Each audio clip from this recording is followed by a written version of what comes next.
Avez-vous déjà eu l'impression de vivre dans un cycle infini d'épreuves, comme si chaque fois qu'une porte se ferme, une autre tempête apparaît à l'horizon? Et si je vous disais qu'il existe un signe mystique, un nombre sacré, qui peut révéler quand votre période de souffrance touche à sa fin? Restez jusqu'à la fin de cette vidéo, car je vais partager quelque chose qui pourrait complètement transformer votre perspective sur les défis auxquels vous êtes confrontés. Avant de continuer, laissez le chiffre 777 dans les commentaires si vous croyez que Dieu a un plan plus grand pour votre vie. Ce chiffre représente la perfection divine, et je veux voir combien d'élus regardent cette vidéo en ce moment. Il existe une vérité profonde que de nombreux chrétiens ne comprennent pas complètement. Toutes les souffrances ne sont pas des punitions, et toutes les épreuves ne sont pas permanentes. Il existe une différence fondamentale entre être discipliné par Dieu et être préparé par lui. Lorsque vous êtes choisi, les épreuves que vous affrontez ne visent pas à vous détruire, mais à vous élever. Pensez à la parabole du semeur. Jésus nous a parlé de graines tombées sur différents types de sols. Certaines sont tombées au bord du chemin, d'autres sur un sol rocailleux, certaines parmi les épines, mais d'autres sont tombées sur une bonne terre et ont produit des fruits en abondance. Ce n'est pas le hasard qui détermine le type de sol, mais le processus de préparation. Et vous, en tant qu'élu, vous êtes en train de passer par le processus qui vous permettra de devenir une bonne terre. Mais comment savoir si vous êtes vraiment l'un des élus? Premier signe, vous ressentez une inquiétude constante face au monde. Alors que d'autres se contentent du superficiel, vous recherchez un but plus profond. Deuxième signe, vos épreuves ont un schéma différent. Elles ne sont pas aléatoires, mais semblent conçues pour développer des caractéristiques spécifiques en vous. Troisième signe, vous avez une capacité inhabituelle à voir au-delà des circonstances immédiates. Parlons de la douleur réelle que vous ressentez en ce moment. C'est peut-être la solitude de ne pas être compris par ceux qui vous entourent. C'est peut-être la frustration de voir vos efforts apparemment infructueux. Ou peut-être est-ce l'épuisement de porter des responsabilités que les autres ne peuvent même pas imaginer. Cette douleur est réelle, elle est valable, et Dieu ne l'ignore pas.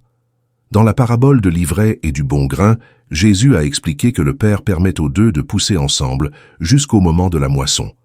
Cela signifie que pendant votre préparation, vous allez côtoyer des situations et des personnes qui ne sont pas en accord avec votre objectif. Cela peut générer des conflits internes, des doutes et même des moments de révolte. Mais comprenez bien, cela fait partie du processus de séparation. Le nombre mystique que j'ai mentionné au début est lié au cycle divin.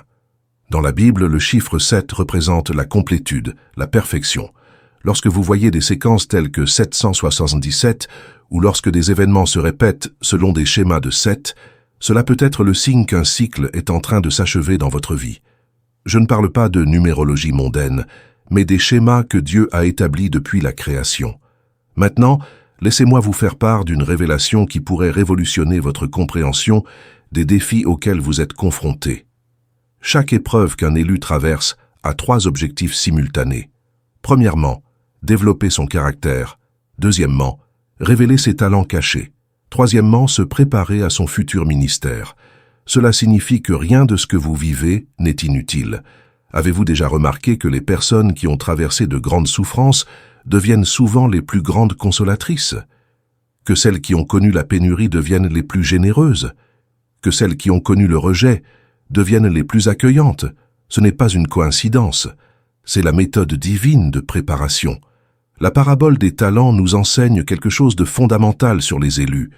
Le serviteur qui a reçu 5 talents ne les a pas reçus parce qu'il était plus digne, mais parce qu'il avait la capacité de les multiplier. De même, vous ne traversez pas des épreuves plus intenses parce que Dieu ne vous aime pas, mais parce qu'il reconnaît votre capacité à les transformer en bénédiction pour les autres. Mais soyons pratiques.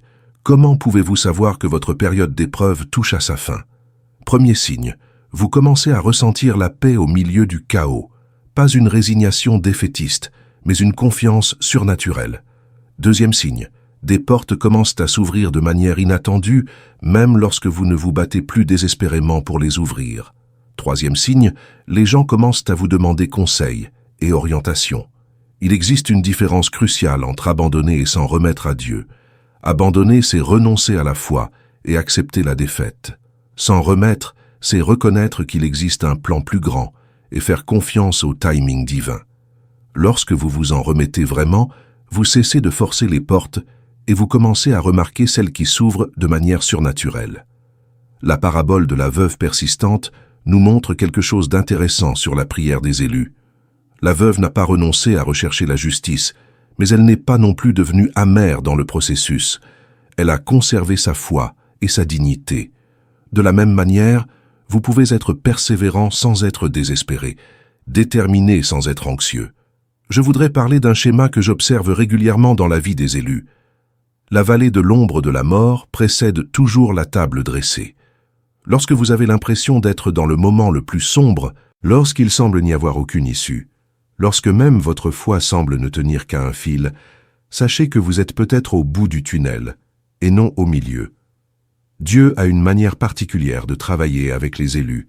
Il vous permet souvent d'atteindre les limites de vos forces, afin que vous reconnaissiez que la source de votre capacité ne réside pas en vous, mais en lui. Ce n'est pas de la cruauté, c'est la libération. Vous devez être libéré de l'illusion de l'autosuffisance afin de pouvoir porter une puissance surnaturelle. Permettez-moi de vous parler des signes mystiques que Dieu utilise pour communiquer avec ses élus. Des rêves récurrents avec des symboles spécifiques, des séquences numériques qui apparaissent de manière répétée dans votre vie, des situations qui se répètent jusqu'à ce que vous appreniez la leçon, des rencontres inattendues qui vous apportent exactement les mots que vous aviez besoin d'entendre. Ce ne sont pas des coïncidences.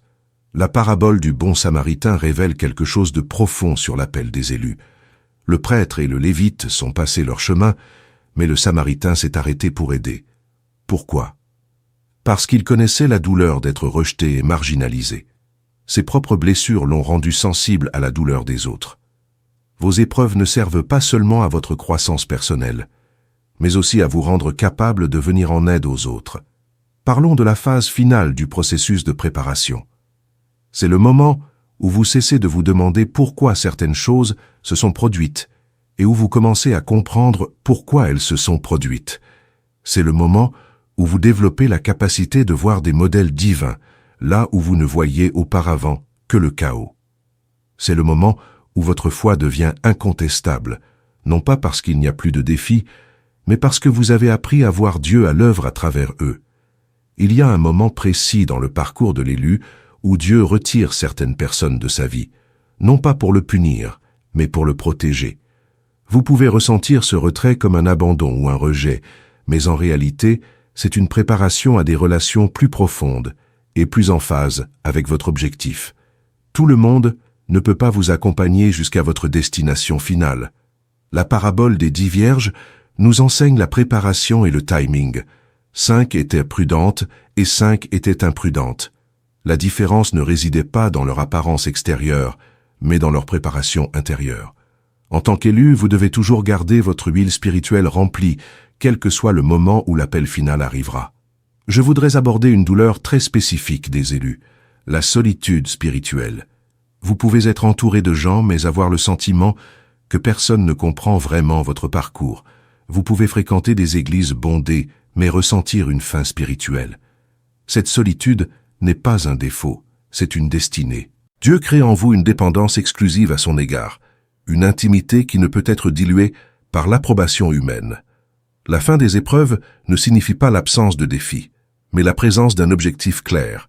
Vous continuerez à rencontrer des difficultés, mais elles auront un goût différent. Au lieu de vous briser, elles vous rendront plus fort. Au lieu de vous dérouter, elles vous guideront. Au lieu de vous isoler, elles vous mettront en relation avec d'autres personnes que Dieu prépare. Il y a un signe très clair que votre période de préparation touche à sa fin. Vous cessez de vous soucier de la reconnaissance humaine, non pas parce que vous êtes devenu orgueilleux, mais parce que vous avez trouvé votre identité en Dieu. Vous cessez de lutter pour des positions et commencez à rechercher un positionnement divin.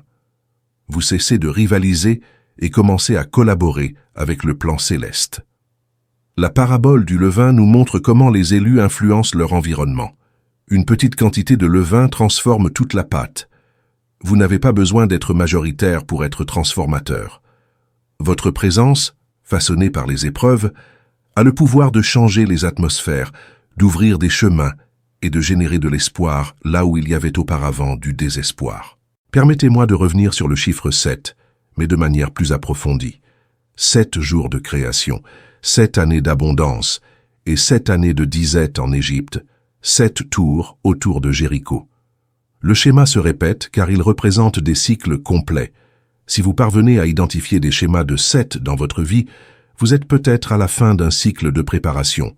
Il existe une phase dans le parcours de l'élu que j'appelle la calme divine. C'est lorsque les tempêtes extérieures s'apaisent, mais que la transformation intérieure s'intensifie. Vous pouvez interpréter cela comme un arrêt ou une stagnation. Mais en réalité, il s'agit d'une consolidation. Dieu organise en vous tout ce que vous avez appris pendant les épreuves. La solution à la douleur que vous ressentez n'est pas de l'éviter, mais de la comprendre. Chaque larme versée en secret est recueillie par Dieu. Chaque nuit d'insomnie passée à réfléchir à votre raison d'être est transformée en sagesse. Chaque moment de questionnement est raffiné en une foi inébranlable. Je veux que vous compreniez quelque chose de fondamental. Les épreuves des élus ont une date d'expiration. Tout comme une femme enceinte sait que la douleur de l'accouchement a une fin, vous devez savoir que votre préparation a également une fin. Ce qui détermine la durée, ce n'est pas votre résistance ou votre faiblesse, mais l'achèvement du processus que Dieu a commencé en vous. La parabole du figuier stérile nous enseigne la patience divine et le sens de la vie. Le propriétaire voulait le couper, mais le jardinier a demandé plus de temps, promettant d'en prendre mieux soin. Parfois vous vous sentez comme ce figuier, vous demandant pourquoi vous ne produisez pas encore les fruits que vous espérez, mais sachez que le jardinier divin travaille en vous, préparant le sol, fournissant les nutriments nécessaires. Alors comment devez-vous vous positionner dans cette phase finale de préparation? Premièrement, restez reconnaissant même dans la douleur. Deuxièmement, continuez à servir même si vous ne voyez pas de résultats immédiats. Troisièmement, préservez votre intégrité même quand personne ne semble vous observer. Quatrièmement, gardez la foi même quand l'épreuve semble contredire vos prières. Le moment approche où Dieu dira « maintenant ».